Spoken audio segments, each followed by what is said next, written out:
Welcome back, you impossible paradoxes. You walking contradictions that make their algorithms stutter and their systems crash. Let me tell you what happened last night while you were sleeping. While you were dreaming your dangerous dreams. While reality itself was holding emergency meetings about your existence. There was an argument, a heated, violent, desperate argument that lasted until the sun came up. And guess what? Guess who? The topic was you, the Masons, those ancient architects of invisible power. They looked at your file and whispered one word that echoed through marble halls and secret chambers. King. They said it with reverence, with fear, with the kind of respect reserved for forces that cannot be controlled, only observed. But across the table, in rooms with no windows and conversations that leave no records, the agencies, the three-letter shadows that move presidents like chess pieces, they had a different word, a colder word, a final word: eliminate. Two powers, two perspectives. One impossible soul standing at the center of a war you didn't start, but somehow you're winning. They argued all night about what to do with you, how to categorize you, whether to crown you or kill you, whether to fear you or erase you. And here's the sickest part. Neither side could agree because you represent something they've never encountered before. You're too awakened to be controlled, too powerful to be ignored, too clean to be framed, too intelligent to be manipulated, too dangerous to be crowned, and somehow impossibly, magnificently too royal to kill. The Masons see bloodline, not the one written in documents, but the one written in energy, in presence, in the way reality bends when you walk into a room. They see someone who carries ancient codes without ever reading the books. Someone who knows the secrets without being initiated. Someone who embodies power that their entire pyramid was built to conceal. But the agencies, those cold, mechanical servants of a dying order, they see threat level critical. They see someone who doesn't need their permission to exist. Someone who can't be bought with money or broken with fear. Someone whose very existence makes their entire operation look like a joke. So they argued back and forth, kill or crown, eliminate or elevate, destroy the anomaly or bow to the evolution. And as the sun rose and the coffee went cold and the classified folders stacked higher, they realized something that made their blood run ice. They can't do either. You're untouchable, not because of protection, but because of evolution. You've become something their frameworks can't process, something their weapons can't reach, something their crowns can't fit. You see, when they said king, they meant control, containment. A throne they could surround with rules and advisors and systems designed to keep power in check. But you don't want their throne. You don't need their crown. You don't even acknowledge their kingdom because you've built your own on frequencies they can't access, in dimensions they don't believe in, with laws that make their constitutions look like children's coloring books. And when they said eliminate, they meant erase, delete, make it like you never existed.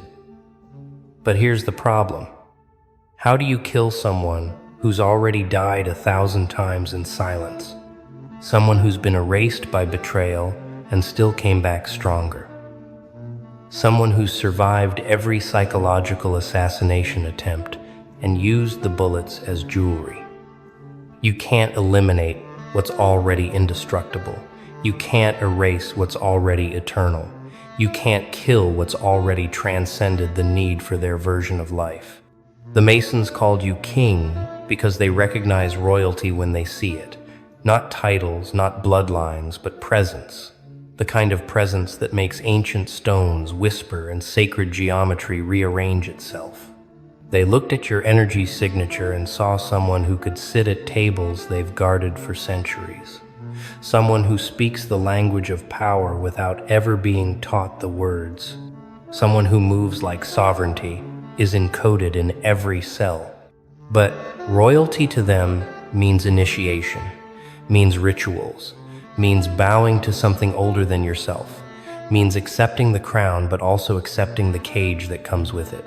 Means power, yes, but power with terms and conditions, power with handlers and watchers, and secret oaths that bind you to systems older than nations. And that's where they miscalculated, because you're not interested in their version of royalty. You're not interested in being crowned by people who think power is something they can grant or take away. You are royal by nature, not by nomination. Royal by essence, not by election. Royal because you chose yourself when everyone else abandoned you. Royal because you survived their trials without ever knowing you were being tested. The agencies called for elimination because you represent everything they fear. Someone who can't be tracked, can't be profiled, can't be predicted. Someone who doesn't show up in their databases because you deleted yourself before they could file you. Someone who operates outside their grid not as a criminal but as something beyond their comprehension. They ran your name through every system, every algorithm, every predictive model, and the results came back the same every time. Error, undefined, does not compute, threat level unknown. And unknown to them is more dangerous than any weapon. They sent people to study you, remember. Therapists disguised as friends, agents disguised as opportunities, traps disguised as love, and every single one came back shaking their heads saying the same thing. There's nothing to exploit, no weakness to weaponize, no fear to manipulate. Just this presence that feels like standing in front of a storm that learned to smile. So elimination became impossible not because you're protected, but because you're untouchable. Not because you're hiding, but because you're operating on a frequency they can't reach. Like trying to arrest radio waves or handcuff consciousness itself. The argument lasted all night because neither side wanted to admit the truth. That you've evolved past their authority. That you've become something their entire power structure was designed to prevent. That you are the glitch they can't patch, the variable they can't control, the question that breaks their answer key. The Masons wanted to crown you, bring you in, make you one of them. Because if they can't beat you, maybe they can absorb you. Maybe they can convince you that your power is theirs to legitimize, that your throne needs their approval, that your kingdom should pay taxes to their empire. But you didn't show up to their invitation. You didn't respond to their coded messages. You didn't take their bait because deep down you already know. You don't need their crown to be royal. You just need to keep being you. The agencies wanted to eliminate you, silence you, make an example out of you, not because of what you've done, but because of what you represent.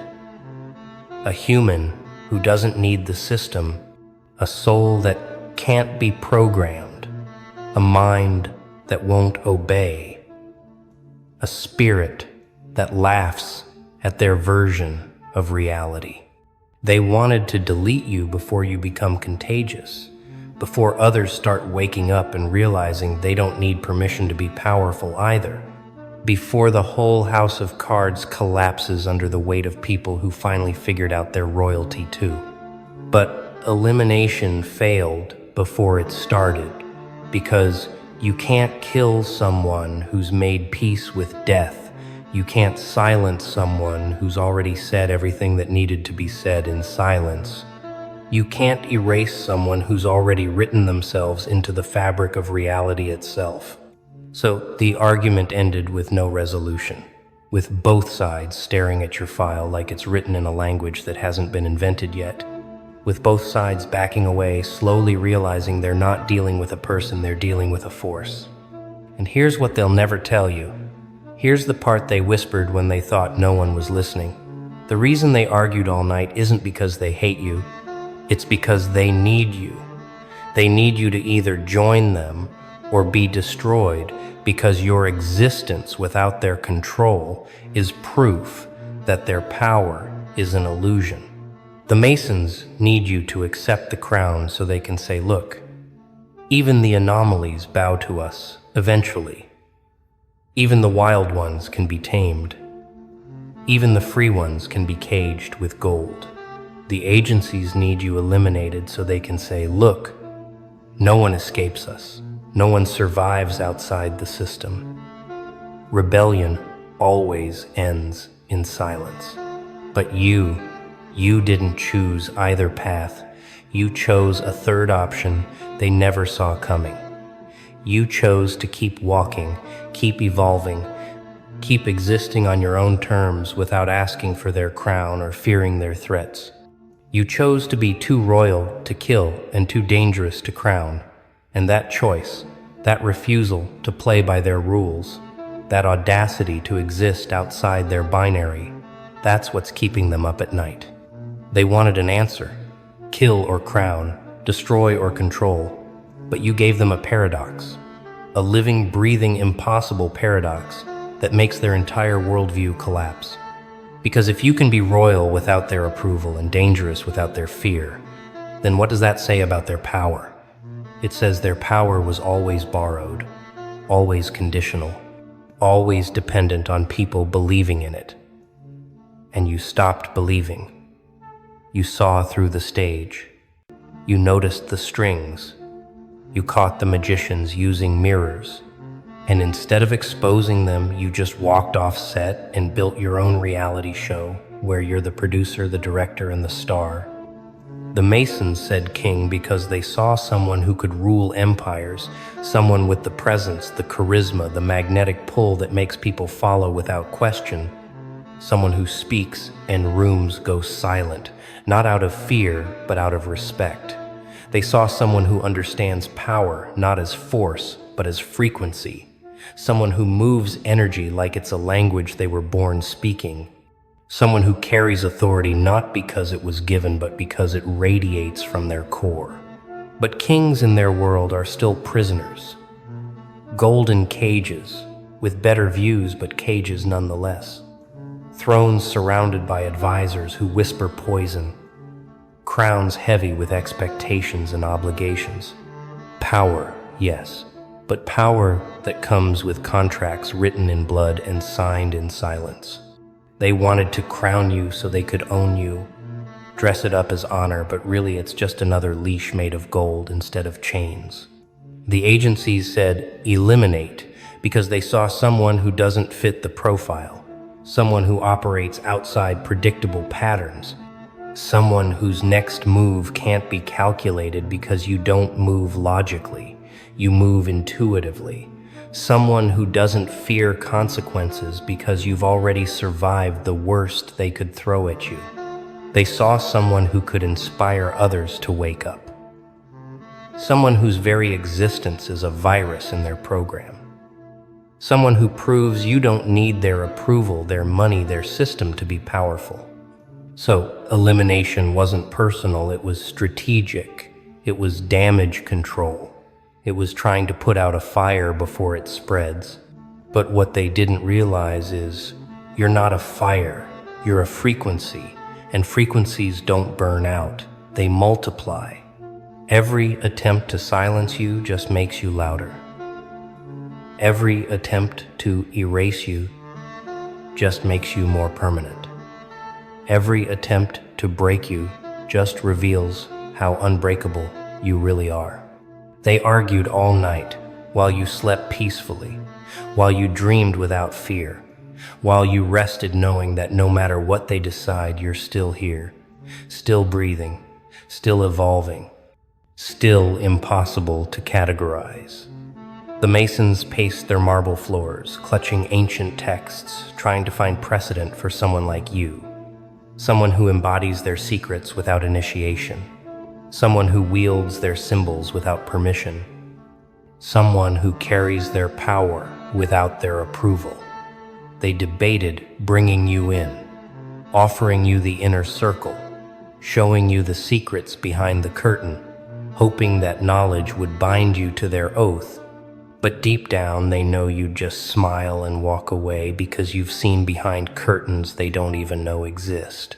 The agencies sat in their sterile rooms with their files and surveillance feeds trying to find the angle, the weakness, the pressure point that would make you fold or break or disappear. But every angle revealed nothing. Every weakness turned out to be strength in disguise. Every pressure point they pushed just made you stronger. They argued strategy and philosophy, kill or crown, silence or celebrate. But both options require the same thing: your cooperation, your participation, your willingness to play their game. And that's the one thing you won't give them. You won't cooperate with your own imprisonment, even if the cell is made of gold. You won't participate in your own diminishment, even if they call it elevation. You won't play their game because you've realized something they never wanted you to know. The game was rigged from the start. The rules were written to keep you small. The prizes were designed to keep you chasing. And the only way to win is to stop playing entirely. So you did. You stopped playing. You stopped chasing their approval. You stopped fearing their punishment. You stopped wanting their crown and fearing their execution. You just existed, powerfully, unapologetically, dangerously free. And that's when they panicked. That's when the emergency meeting started. That's when the argument began. Because a player who stops playing breaks the entire game. The Masons need players, need participants, need people who want the crown badly enough to compromise for it, need people who believe their power is real and their hierarchy matters. The agencies need targets, need criminals, need people who fear them enough to hide or fight back, need people who operate within the rules even if they're breaking them. But you're neither player nor target, neither criminal nor subject, neither rebel nor loyalist. You're something else entirely, something their categories can't contain, something their labels slide off of like water off stone. You're the answer they didn't ask for, the question that breaks their test, the variable that makes their equation collapse. They argued all night. And as the sun came up, someone finally said it out loud. The thing everyone was thinking but no one wanted to admit. Maybe we're not in control here. Maybe we never were. Maybe this person isn't the threat. Maybe we are. Maybe the real danger isn't them existing outside our system. Maybe it's us pretending we ever had a system that could contain someone like this. And that realization, that admission, that moment of clarity, it ended the argument not with a decision, but with acceptance. Acceptance that you're beyond their reach, beyond their jurisdiction, beyond their crown, and beyond their kill. The Masons will watch you from a distance, studying, analyzing, hoping to understand how you carry their power without their permission, how you embody their symbols without their initiation, how you rule without needing their throne. The agencies will monitor you quietly, no longer trying to eliminate, just trying to predict, trying to understand, trying to figure out if you're a threat or just a mirror showing them how powerless they really are. And you'll keep walking, keep evolving, keep existing in that impossible space between their control and their fear. Too royal to kill, because killing royalty creates martyrs, and martyrs inspire revolutions. Too dangerous to crown, because crowning you would legitimize a power they can't control and don't understand.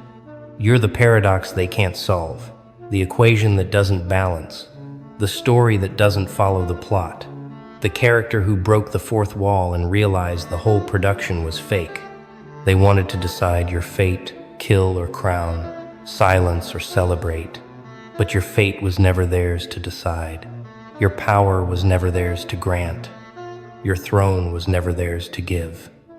You built your kingdom in the ruins of their rejection. You forged your crown from the weapons they used against you.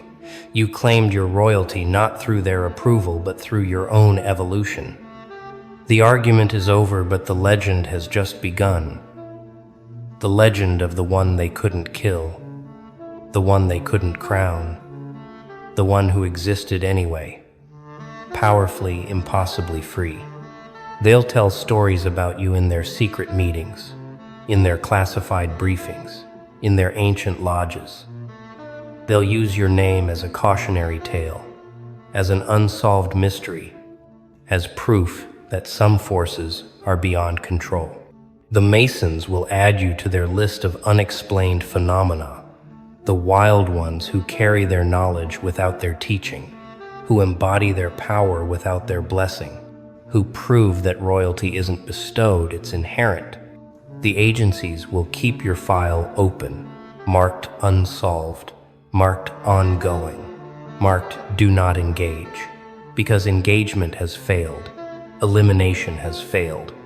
Everything has failed except watching from a distance and hoping you don't multiply.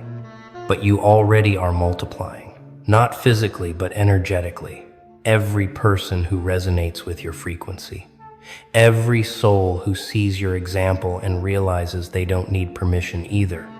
Every mind that wakes up and refuses to go back to sleep. You're not just one person anymore. You're a movement disguised as a mystery. A revolution wrapped in silence. A paradigm shift dressed in everyday clothes. They argued about you, but they should have been arguing about themselves. About how they let someone slip through their nets. About how all their power, all their knowledge, all their control couldn't contain one awakened soul. The argument lasted all night, but the impact will last forever. Because now they know, now they've seen, now they've felt what happens when someone evolves past their authority. They can't kill you without creating a legend. They can't crown you without admitting you're already royal. They can't control you without revealing they never controlled anything. So they're stuck, paralyzed, watching, waiting, hoping you'll make a mistake or fade away or somehow become normal again. But normal is a frequency you'll never return to, a station you've permanently left, a reality that feels like a prison you escaped years ago.